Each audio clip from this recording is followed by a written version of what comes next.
mga fishing. Yun, nawala ko ng panan. Ito na! This is Jackie! Fishing iba'y ayaw kumpiyansa murag hasul sa dagat tanaw-tanaw sa tubig aron makakwarta lambat ko prisig kinabuhi sa langit at pagitaya maglampo aron sa Ginoo para makakuha o mga isda sa lawot mapuya kong kasadya sa pag-fishing way hunong sa pagpaning kamot o pagpanagat hangtod makuha ang gasa kalipay kung makakuha sa dakong lapu-lapu kalipay sa pagpanagat hangtod sa gabi palawod ang stage ako imong kauban nimo sa lawod sa kinabuhi bisan pag ang panahon mo hampak.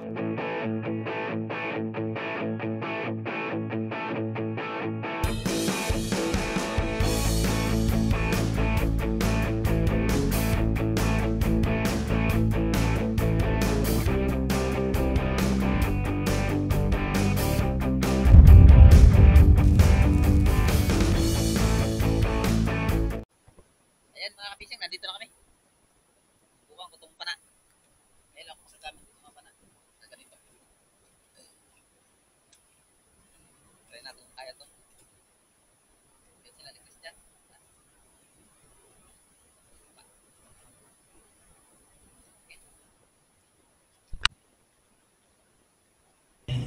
Ayan mga ka-fishing, tatalo na tayo. Subukan natin itong pana ni Arky o Siyog sa YouTube channel niya kasi nawala yung pana natin kaya nalaglag o na ano, pag akyat ko hindi ko napansin nga na nalaglag kaya subukan natin to. Nandito pala kami sa bungtod. Iba kasi itong estilo ng pana, hindi katulad sa aming mga pana. Ito ay mga gamit ng mga spero sa mga vlogger. Ngayon lang kasi kami nakahawak ng ganung pana. Subukan ko. Yan.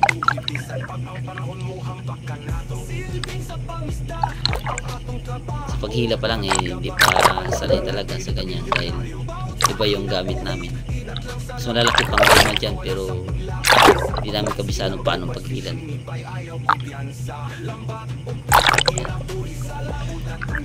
Yan na angat yun naman ang isa na lang.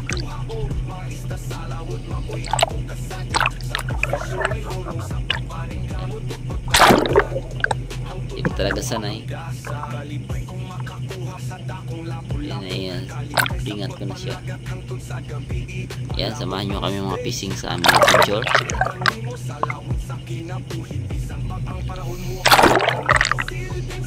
Dalawang bangka kami, si Christian saka si JJ ang sa kabila. Ako naman kay si Arky ang sa kabila. Si Arky Tenolete shoutout niya pala sa kay Arky sa paggawa niya sa mga pana namin, mga bagong mga pana. Ayan, maraming salamat sa iyo. Yun niya pala, promote niya pala yung kanyang YouTube account nga Siyog. Ayan. Subscribe niyo po siya. Isa siyang lato artist. Tsaka isa rin siyang magawa ng mga pana. Beginners lang po siya magawa, nag-experiment. Saka namamana din siya kaya nagiging ano siya sa paggawa ng pana.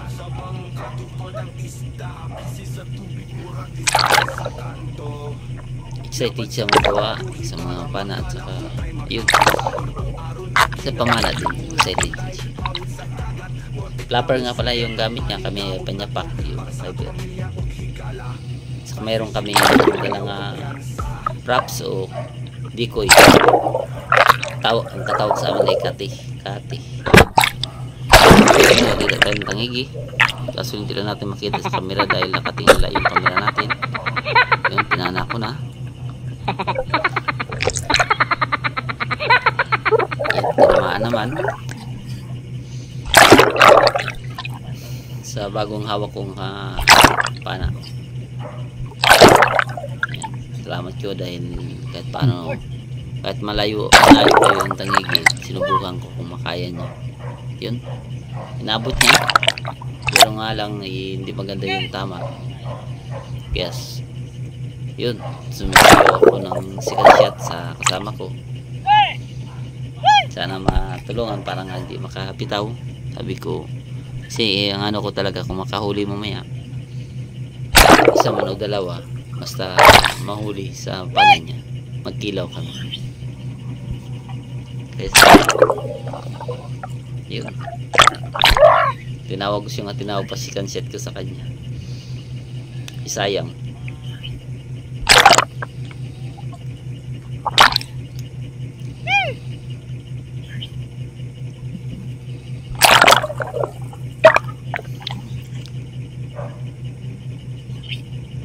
Lumalaban yung isda.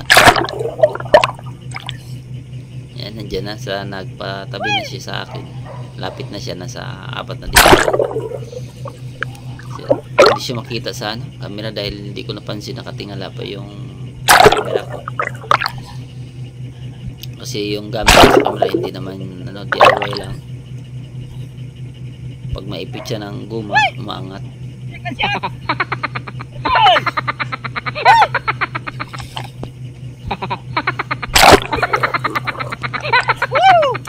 Kaya lumalaban pa yung isda. Sigaw ko ng sigaw kay Arky. Masigan siya to.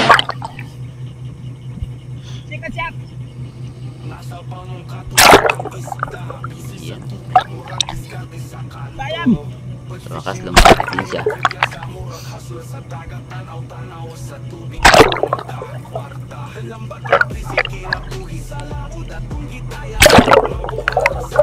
Ito pala ay na 3 kilo lamang. Yan na siya. Sigal shot siya. Ayun. Sige na yung natin tangi. Makilaw na siya. Thank you Lord. Paano mayroon tayo huli? Oh my God! Wow!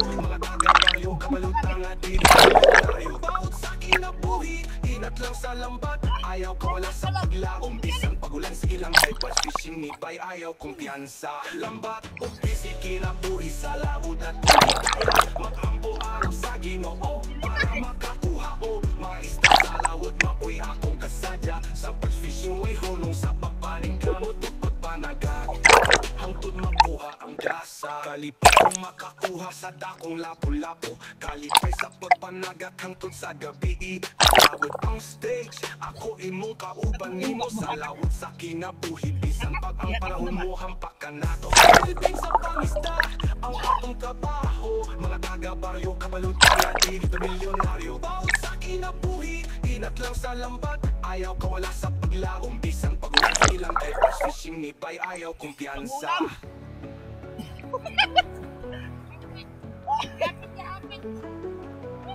Pinita, ako mo dito sa kay sayang. Ano mo ni? Laban sa kinabuhi, para makalahutay, mag-ampo sa noo aron ang kinabuhi mula hutay. Bawod sa dagat, mura na musugat. Ang pangigamot na to para sa ato pamilya ug higala. Bass Fishing ni Bay, ayaw kumpiyansa.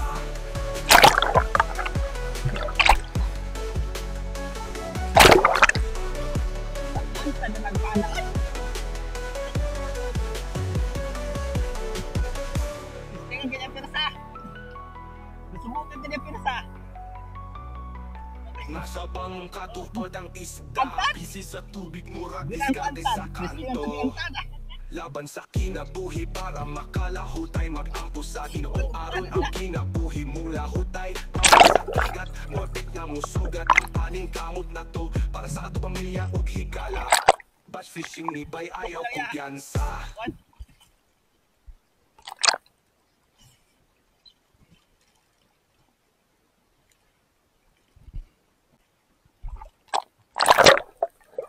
Nasa Nasa bangong katupad ang kada busy sa tubig, murag diskarte sa kanto. Fishing iba'y ayaw kumpiyansa, murag hustle sa dagat. Tanaw sa tubig aron makakwarta. Halang ito'y sige na buhi sa lawod at kung gitaya magpapagawa sa Ginoo para makakita. Mga isda sa lawod, mabuhi akong kasadya. Sa pag-fishing way huli, namutok ang panagat. Hantod makuha ang dasa. Kalipay kung makakuha sa dakong lapu-lapu. Kalipay sa pagpanagat hangtod sa gabi. Palawod ang stage, ako imong kauban nimo sa lawod sa kinabuhi. Bisan pag ang panahon mo kapakan nato. Silbing sa pangisda, ang atong trabaho. Mga taga-baryo, lutang at milyonaryo. Bawod sa kinabuhi, inat lang sa lambat. Ayaw kawala sa paglaong, bisan pagulan sa ginagawa. Fishing ni bay, ayaw kumpiyansa. Lambat o busy kinabuhi sa lawod at kung gitaya. Mag-ampo araw sa Ginoo para makakuha o mga isda sa lawod. Mapuy akong kasadya sa pag-fishing way hulong.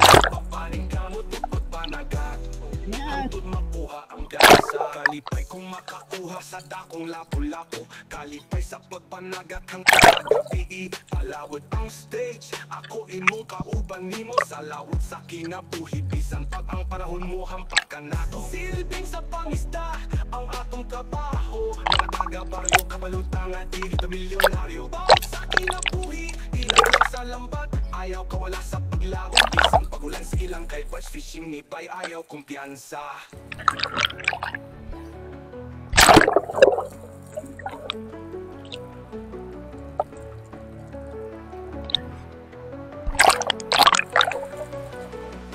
Laban sa kinabuhi para makalapay, mag-ampo sa Ginoo aron ang kinabuhi mula hutay. Bawod sa dagat, murag bitin nga musugat. Ang pangikamot na to para sa ato pamilya ug higala. Bash Fishing ni bay, ayaw kumpiyansa.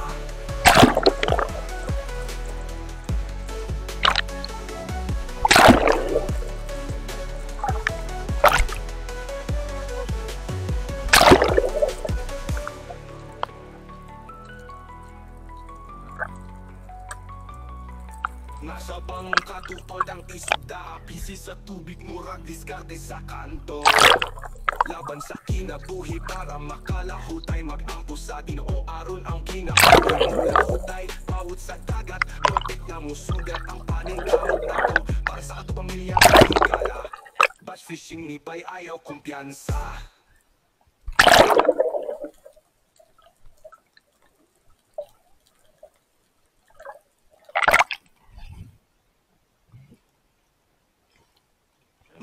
Ang katupad ang isda, busy sa tubig, murag diskarte sa kanto.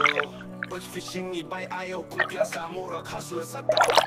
Tanaw sa tubig aron makakwarta. Lambat o sa lawod at kung gitaya. Ayan mga kapising, ito yung nakita ko sa ilalim na mahaba, kaya nilapitan ko. Yun, nakita ko yung nawala kong pana. Thanks God. Pero nag-alangan ako dahil pagod ako, di ko masasit. Medyo may karaliman, kaya bumalik ako.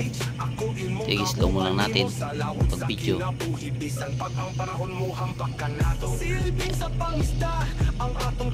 Kahit paano kita natin, nahirapan na ako dahil naghila ako ng bangka.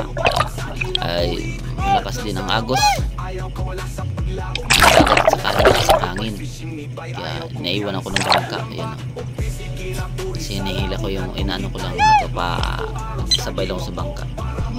Kaya ang expect ko talaga hindi ko maabutan, hindi ko maabot ang ilalim dahil malalim. At saka pagod ako, nakakahila pa, hinila ko yung bangka pa tabi dahil gusto ko makita baka madaanan ko yun ang in-expect ko, madaanan ko paano. Kasi alam ko yung pisto saan niya side, kaya panay ang hila ng bangka pa tabi sa bahura. Yun, sa wakas pa laban sa Panginoon nakita ko. Ito na yung tinatawag ko sila ni Gigi o ni Christian dahil tumakbo sila. lumibat sa hindi na sila makarinig dahil naka-under na yung bangka. Kaya hinila yung bangka palapit doon niya, hindi mawala sa paningin ko yung pana na sa ilalim. Lumulubog kasi yung pana ko, hindi lumulutang dahil pangit na ano din na hindi maganda nga pana kapag wala na pong stainless, lumulubog pa rin siya. Mas maganda lumulubog siya kung mayroon pa siyang stainless. Wala na, lumulutang siya. Hindi, pabalik mas lalo siya lumulubog ko. Mas lalo kung mayroon pang mas mabilis siya lumubog. Kaya nahirapan ako, hinila yung bangka ay hindi lang ako malayo.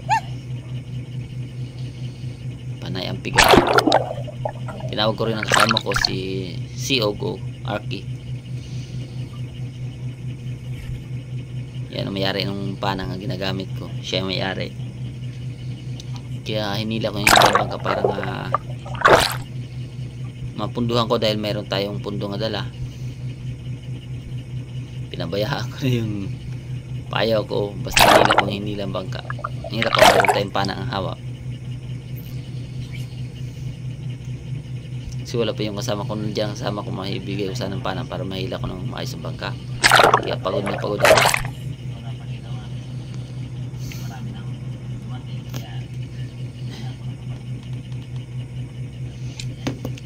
Yan, tingnan nyo naman yung panang nakabingat pa kahit na sa bangka na dahil naiyan ko lang mula.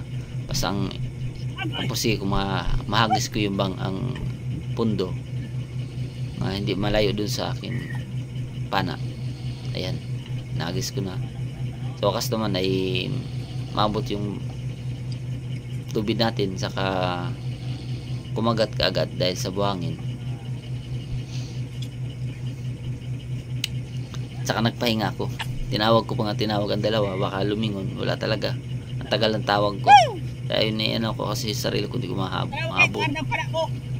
Pero sabi ko magpahinga lang ako. Kaya dumating din yung isa kasama ko, yung mayari ng pananay si Arky, o ang sa YouTube account niya ay Siog.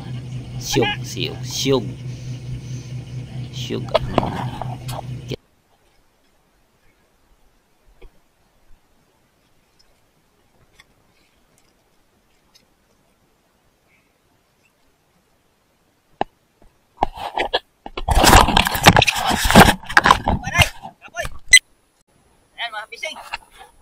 Yun, nawala ko nga panan. Nandito na. Sinisit ni Arky. Thank you, Lord. Dalawang gabi. Dalawang gabi siya sa dagat. Ito. Daanan ko dito sa pinanaan namin kahapon ng isang araw ng tangigit. Yan, thank you, Lord. Sa akin talaga siya. Hindi talaga sa iba. Dito na yung mga fishing na wala. Ayun. Uy! Three salong! Pizza! Inepara!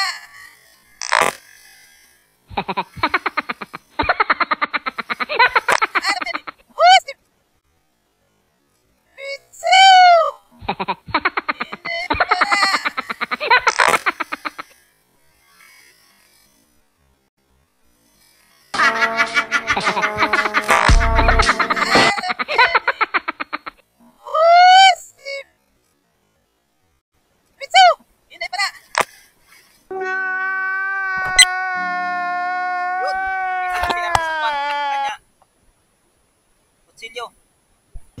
Ayan, yun pala na ay tumalon siya dahil nalaglag yung kutsilyo niya.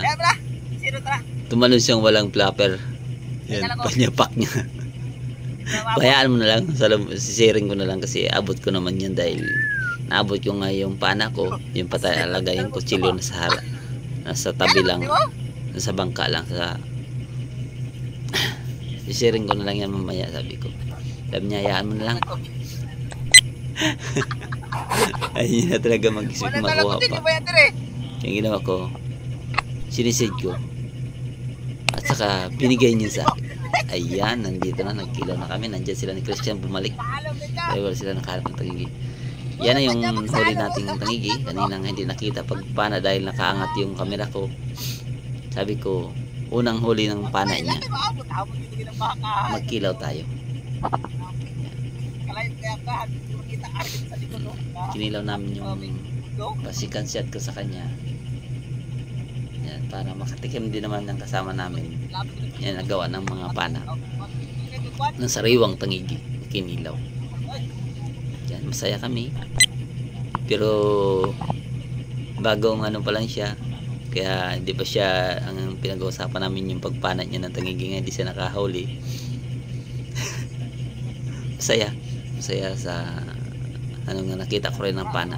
Isa ring problema nga, hindi ako nahirapan na mag-isip kung saan ako maghanap ng gagawing pana ulit. Kaya dyan na ibigay sa akin ng Panginoon, binalik niya sa akin yung nawala ko nga pana. 2 gabi siya sa ilalim. Ayan, enjoy sa pagkain mga fishing. Ayan, maraming salamat sa inyo sa inyong magsamang panonood. God bless sa ating lahat. Ayan, tapusin natin ang ating mga video. Please po subscribe, pakipindot yung bell button, i-bell nyo po palaging update kayo sa aking mga vlog. Like and share din po. Maraming salamat. God bless.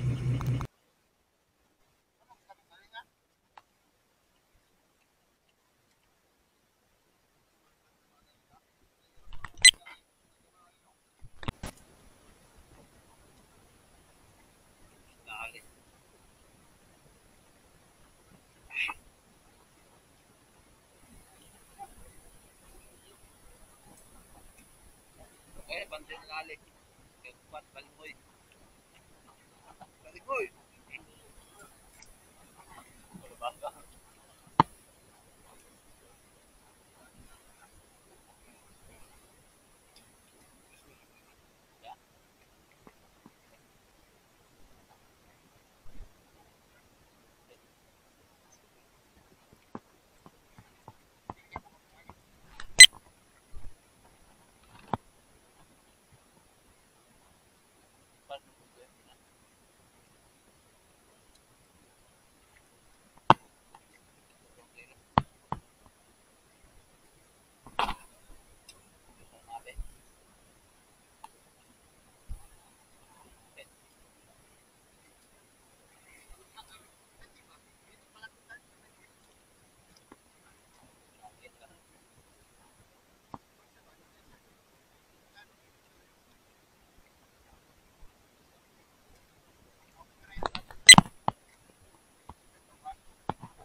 Yan, ito mga fishing ang dula ko nga pana.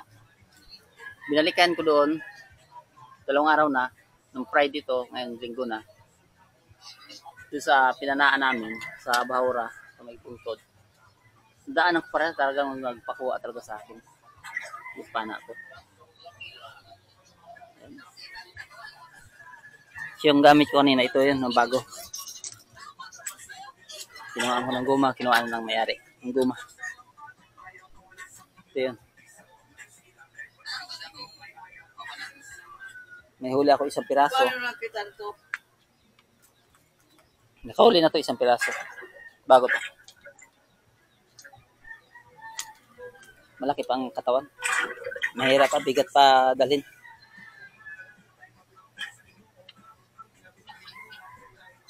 Babasan. Okay. Thank you Lord. Kahit paano hindi na bumalik sa akin ang panahon.